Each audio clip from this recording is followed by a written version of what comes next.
Topic is introduction of human anatomy.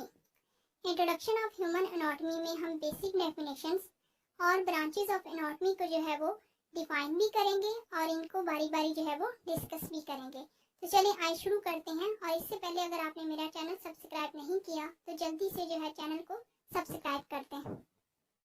Human anatomy and physiology को start करने से पहले हमें बायोलॉजी की डेफिनेशन का पता होना चाहिए, क्योंकि ये एनाटॉमी एंड फिजियोलॉजी दोनों ही जो है वो बायोलॉजी की ब्रांचेस हैं।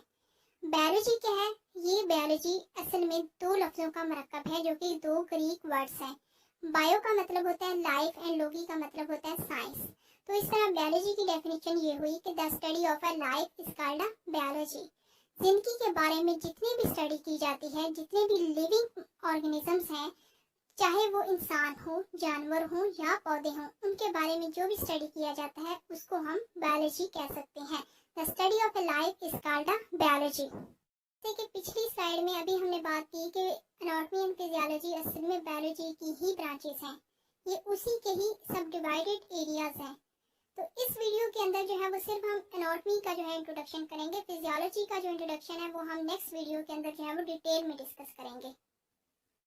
वर्ड एनाटॉमी भी दो ग्रीक वर्ड्स का कॉम्बिनेशन है, एना एंटीमोस। एना का मतलब होता है आप, एंटीमोस का मतलब होता है cutting.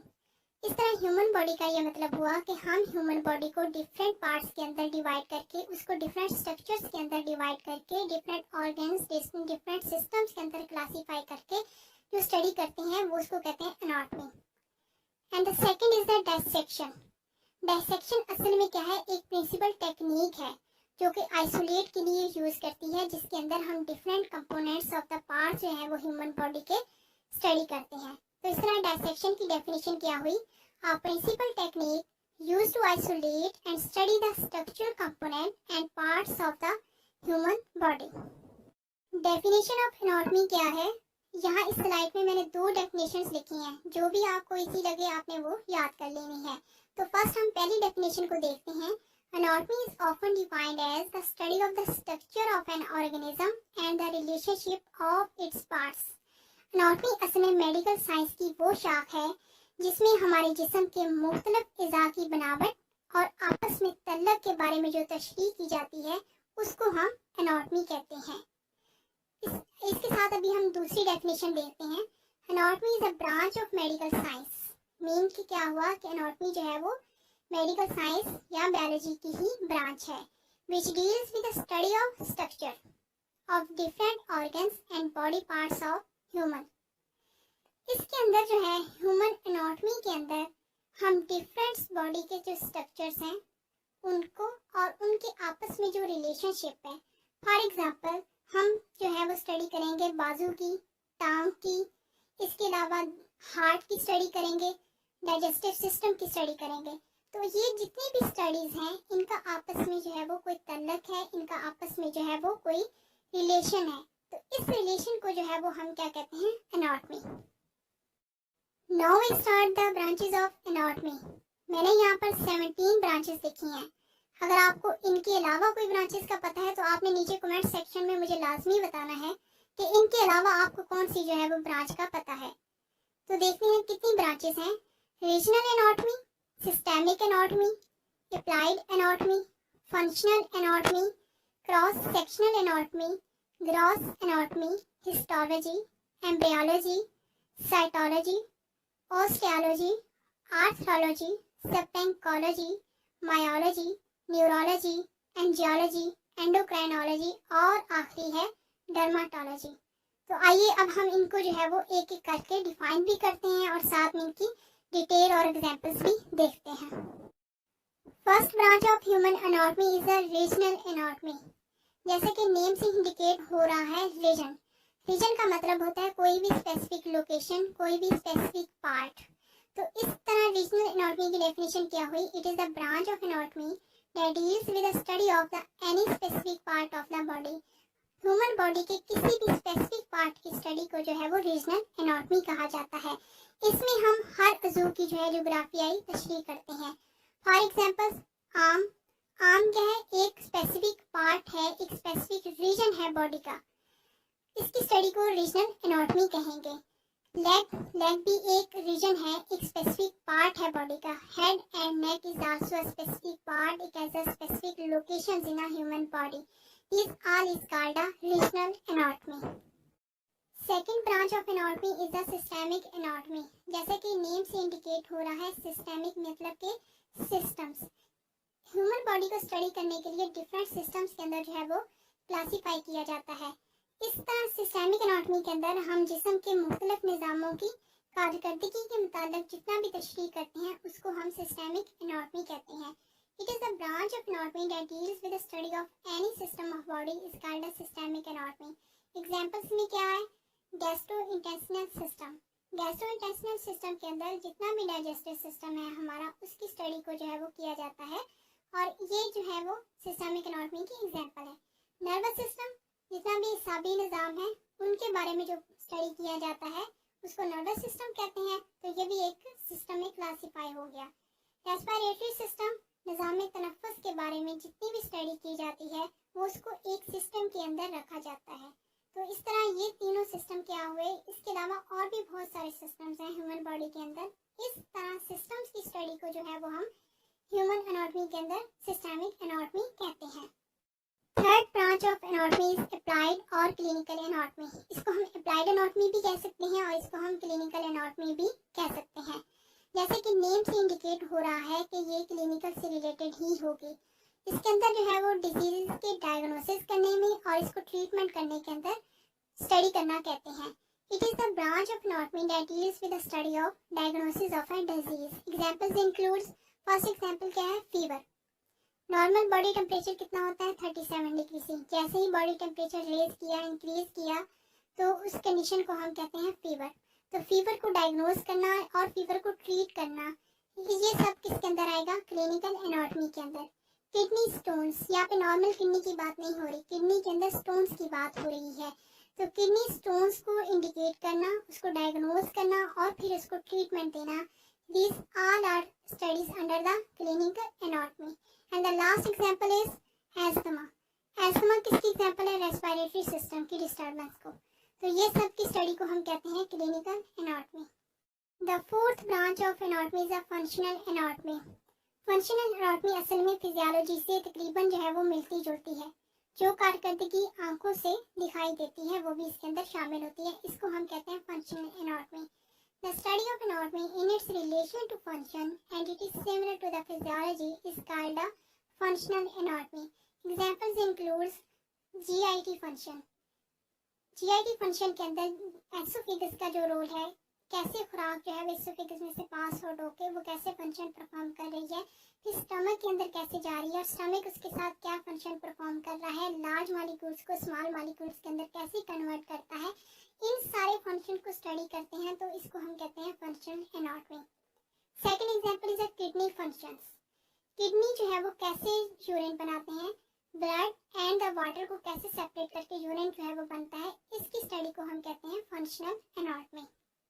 Fifth branch of anatomy is a cross section anatomy. जैसे कि नेम से इंडिकेट हो रहा है, तीन वर्ड्स हैं, cross section and anatomy. Cross mean कि डिफरेंट बॉडी ऑर्गन्स को है जो है वो क्रॉस करना है, आपने डिफरेंट डिवीजन करनी है उसके डिफरेंट सेक्शंस बनाने हैं. तो इनकी स्ट्रक्चर की स्टडी को हम क्या कहेंगे? Cross sectional anatomy. It is the branch of anatomy that deals with the study of cross sectional part of the human body. ये मोस्टली जो है वो डिजीजेस के अंदर जो स्टडी की जाती है इसको कहते हैं. फॉर एग्जांपल MRI करवाना या CT स्कैन करवाना. ठीक है, जैसे एग्जांपल्स में भी शो हो रहा है कि हेड का जो है वो अगर CT स्कैन करवाएं तो उसको हम कहते हैं एक्सल CT ब्रांच.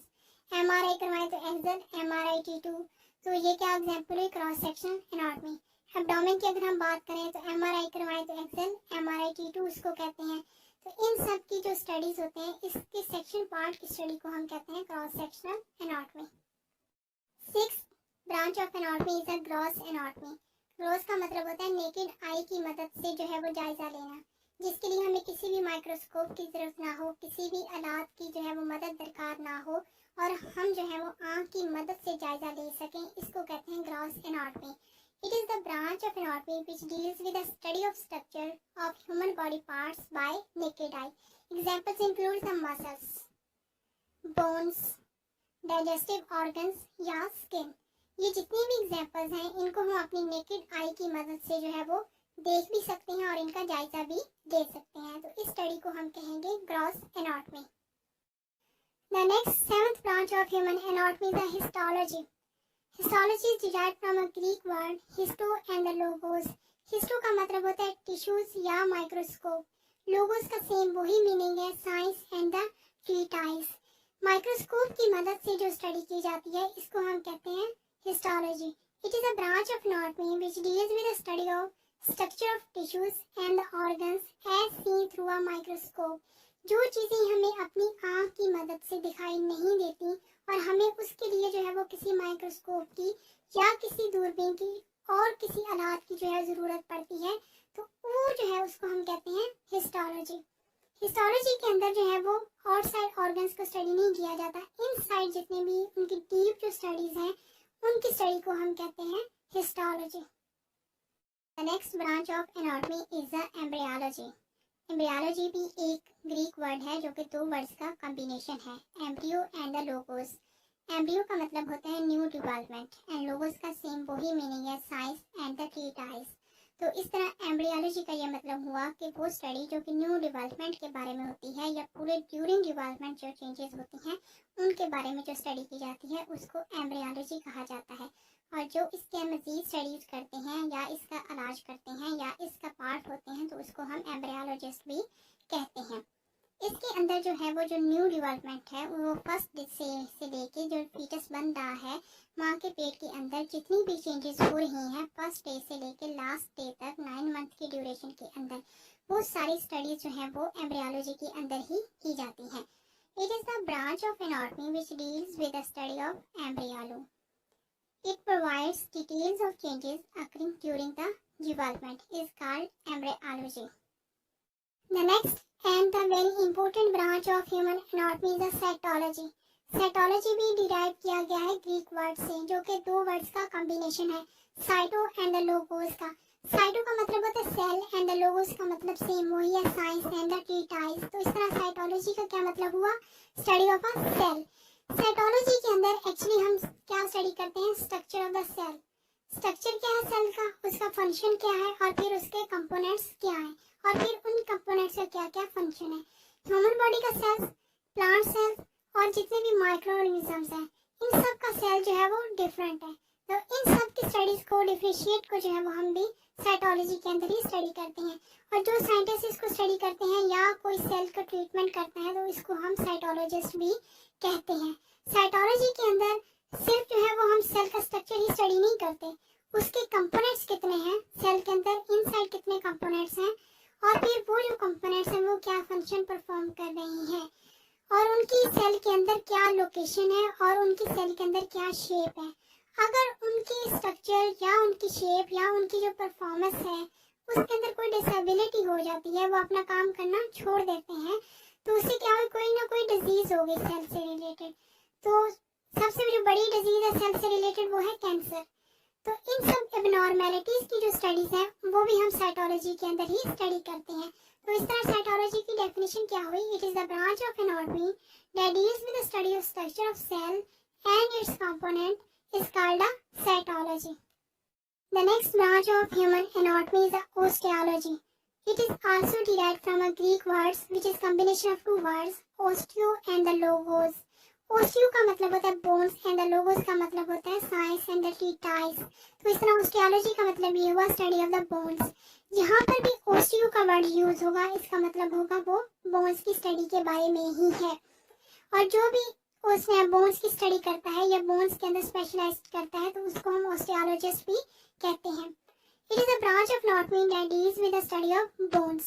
ऑस्टियोलॉजी के अंदर एक्चुअली हम क्या देखते हैं कि कितने नंबर ऑफ बोन्स हैं ह्यूमन बॉडी के अंदर। जो छोटा बेबी होता है उसकी नंबर ऑफ बोन्स ज्यादा होती हैं, 300 से ज्यादा जो है वो नंबर बोन्स पाई जाती हैं, जबकि जो यंग एंड एडल्ट पर्सन होता है उसके अंदर 206 बोन्स होती हैं। तो डिफरेंशिएट हो गया कि बेबी के अंदर बोन्स ज्यादा है और यंग एडल्ट के अंदर जो है बोन्स की तादाद कम है। वो कैसे कम हुई, इसको हम स्टडी करने को कहते हैं ऑस्टियोलॉजी। फिर इसके अंदर बोन्स की क्या पोजीशन है, क्या लोकेशन है बॉडी के अंदर, फिर उन बोन्स का क्या फंक्शन है, वो क्या फंक्शन परफॉर्म कर रही हैं। अगर जो है वो कोई भी एक्सीडेंट हो जाता है, कोई भी नॉर्मेलिटी ओरिजिनेट हो जाती है और ह्यूमन बोन जो है वो काम करना छोड़ देती है और इसके अंदर जो है वो कोई भी एबनॉर्मेलिटी हो गई, डिसफंक्शन हो गया, तो क्या हुआ, बोन ने काम करना छोड़ दिया। इसके बारे में इसका जो ट्रीटमेंट होगा, इसका जो डायग्नोस होगा, फिर उसका जो मुकम्मल ट्रीटमेंट दिया जाएगा, ये सब भी हम ऑस्टियोलॉजी के अंदर ही स्टडी करते हैं।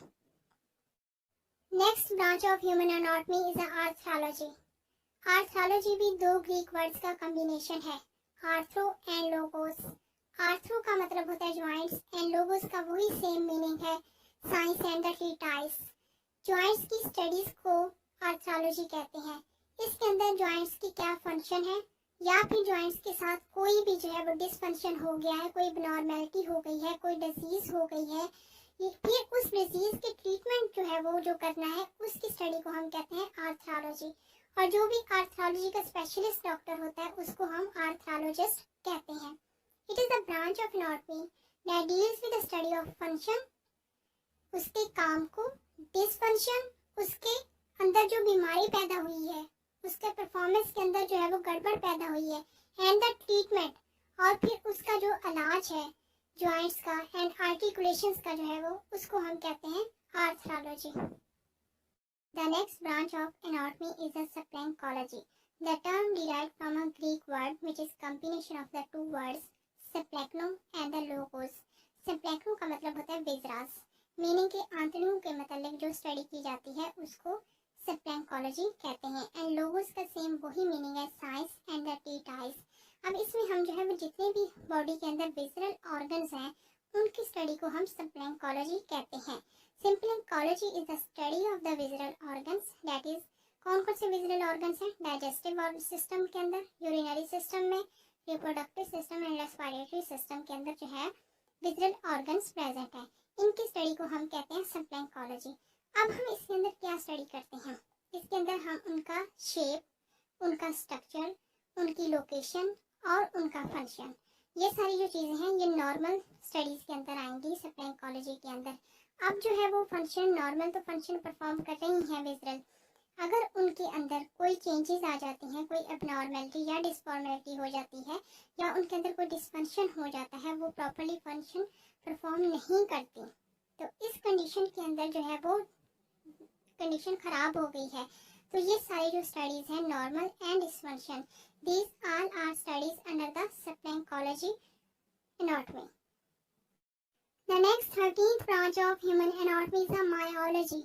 It is also derived from a Greek word which is combination of two words, that is myo and the logos. Myo का मतलब होता है muscles and the logos का मतलब होता है signs and the treatise. जहाँ पर भी मायो का वर्ड यूज होगा वो मसल्स को ही इंडिकेट करेगा। मायोलॉजी के अंदर एक्चुअली हम क्या स्टडी करते हैं, मसल्स के बारे में, कंप्लीट मसल्स की जो स्टडी होती है इसको हम कहते हैं मायोलॉजी, कि ह्यूमन बॉडी के अंदर कितने नंबर ऑफ मसल्स हैं, फिर उन मसल्स की क्या लोकेशन है, उनकी क्या शेप है और उनका क्या फंक्शन है, इन सब की स्टडीज को हम कहते हैं मायोलॉजी। देखिए फॉर एग्जांपल कि बाजू के जो मसल्स हैं वो टांग के मसल्स से डिफरेंट हैं, फिर एब्डोमेन के जो मसल्स हैं वो बाजू और टांग के मसल से डिफरेंट है, नेक के अंदर जो मसल्स हैं उनका अपना एक फंक्शन है, हार्ट के जो मसल्स हैं उनका अपना एक फंक्शन है, उनका अपना एक स्ट्रक्चर है, उनकी अपनी एक शेप है जो कि बाकी मसल से टोटली डिफरेंट है। इसी तरह डाइजेस्टिव सिस्टम जो है उसके भी अपने मसल्स हैं, उनका अपना एक फंक्शन है, उनका अपना एक रोल है। तो ह्यूमन बॉडी के अंदर जितने भी मसल्स हैं उनकी डिफरेंट शेप्स है, उनका डिफरेंट स्ट्रक्चर है और इसी तरह उनके डिफरेंट जो है उनके काम है, तो इन सब की स्टडीज को हम कहते हैं मायोलॉजी। अगर इन मसल्स के अंदर कोई डिस्टर्बेंस हो जाती है या कोई मसल्स काम करना छोड़ देता है या फिर जो कोई मसल्स है वो वर्कआउट नहीं कर रहा या नॉर्मल फंक्शन परफॉर्मिंग नहीं हो रही उसके अंदर और उसकी जो है वो कोई डिजीज ओरिजिनेट हो गई है, कोई भी मसल से रिलेटेड कोई बीमारी आ गई है, तो उस बीमारी को डायग्नोज करना और फिर उसको ट्रीटमेंट देना, ये सारी स्टडीज हम किसमें करते हैं, ये हम मायोलॉजी के अंदर ही स्टडी करेंगे। The branch of anatomy which deals with the study of structure, arrangement and the action of muscle is called a myology. Next branch of human anatomy is a neurology. Neurology भी दो Greek words का combination है, neuro and the logos. Neuro का मतलब होता है nerves या nervous system and लोगी का मतलब होता है सेम वही है, साइंस एंड द टीटाइज। जैसे कि नेम से इंडिकेट हो रहा है कि ये नर्वस सिस्टम से रिलेटेड ही होगी।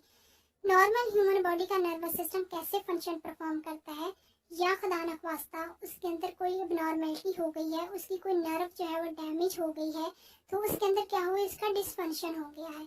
उस डिसफंक्शन की स्टडी को भी हम न्यूरोलॉजी के अंदर ही रखते हैं। फिर उस जो डिसफंक्शन है उसकी ट्रीटमेंट जो है वो कैसे करना है, उस ट्रीटमेंट को भी हम न्यूरोलॉजी के अंदर ही पढ़ेंगे। न्यूरोलॉजी का जो भी साइंटिस्ट होता है जो इसके बारे में मजीद जो है वो स्टडी करता है, उसको हम न्यूरोलॉजिस्ट कहते हैं। तो इस तरह द ब्रांच ऑफ मेडिसिन और biology that deals with the anatomy function and organic disorders of nerves and the nervous system is called the neurology. The next 15th branch of human anatomy is the angiology. It is also derived from a Greek words angion and the logos. Angions means the vessels and logos means the arteries. इसके अंदर दो systems की जो है वो study की जाती है, एक ब्लड वेसल्स को और दूसरा लिम्फेटिक्स को। ह्यूमन बॉडी के अंदर दो सिस्टम जो है वो फ्लो करते हैं, जो कौन से हैं, एक ब्लड और दूसरा लिम्फ सिस्टम्स। तो इसकी स्टडीज को जो है वो हम एंजियोलॉजी कहते हैं। इसके अंदर ब्लड की कंप्लीट जो है वो स्टडीज करना और लिम्फेटिक सिस्टम्स की लिम्फ को जो है वो कंप्लीट स्टडी करना, उसके फंक्शन को स्टडी करना, उसके स्ट्रक्चर को स्टडी करना, उसकी पोजीशंस को स्टडी करना एंड फिर उसके अंदर जो एबनॉर्मेलिटीज जो है वो पैदा होती हैं उनकी स्टडीज कर लो और उसकी ट्रीटमेंट जो है वो लिम्फेटिक सिस्टम की डिस्टर्बेंस जो जब होती है तो उससे बहुत सारी डिजीजेज जो है वो ओरिजिनेट होती हैं। इन सब की स्टडीज को हम कहते हैं angiology. Angiology is a branch of biology which deals with the study of blood vessels and the lymphatics is called angiology. The next branch of human anatomy is the endocrinology. Endocrinology is also derived from a Greek which is combination of three words endocrine and the logos. Endo का मतलब होता है within. Science के अंदर दो words use किए जाते हैं, endo and the exo. Endo का जहाँ पे भी वर्ड यूज होगा इसका मतलब होगा within and the inside, और एक्सो का मतलब होता है outside. And the crine meaning separate और द सेक्रेट, किसी भी चीज की सेक्रेशन जो है उसको कहते हैं क्राइन। एंड द लोगोस का सेम वही मीनिंग है, treatise and the science. Endocrinology actually क्या है? एंडोक्राइनोलॉजी हार्मोन्स की सेक्रेशंस को कहते हैं, हार्मोन्स के फंक्शंस को कहते हैं, हार्मोन्स की परफॉर्मेंस को जो है वो हम एंडोक्राइनोलॉजी कहते हैं। एंडोक्राइनोलॉजी के अंदर एंडोक्राइनोलॉजी को एंडोक्राइन सिस्टम भी कह सकते हैं, ठीक हो गया। एंडोक्राइनोलॉजी के अंदर हार्मोन्स की सिक्रेशन हो गई, मेल एंड फीमेल्स के अंदर कौन से हार्मोन्स हैं, उनका ह्यूमन बॉडी के अंदर क्या पोजीशंस है, क्या लोकेशंस हैं, वो कहाँ से सिक्रीट हो रही हैं, फिर वो क्या फंक्शन परफॉर्म कर रही हैं। हार्मोन्स के फंक्शंस के साथ साथ उनकी अमाउंट ऑफ सेक्रेशन क्या है, उनकी स्टिमुलेशंस क्या है, क्या वो अपनी अमाउंट से ज़्यादा रिलीज हो रही हैं या अपनी अमाउंट से कम रिलीज हो रही हैं। कोई भी डिस्टर्बेंस जब पैदा होती है तो इसको क्या कहते हैं, डिसफंक्शन, मीन के उसकी कोई ना कोई डिसेबिलिटी हो गई है।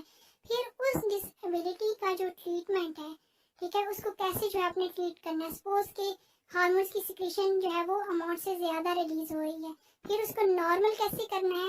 इन सब स्टडीज को जो है वो हम एंडोक्राइनोलॉजी के अंदर जो है वो स्टडी करते हैं। Endocrinology is a branch of biology and medicine dealing with the endocrine system, its diseases and its specific secretions known as the hormones. The last branch of human anatomy is the dermatology. Dermatology is also derived from a Greek words dermatos and the logos.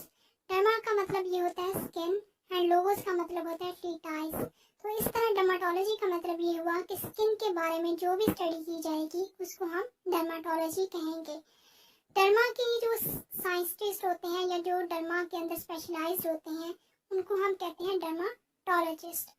Dermatology के अंदर skin से related जितनी भी study की जाएगी इसको हम dermatology कहेंगे।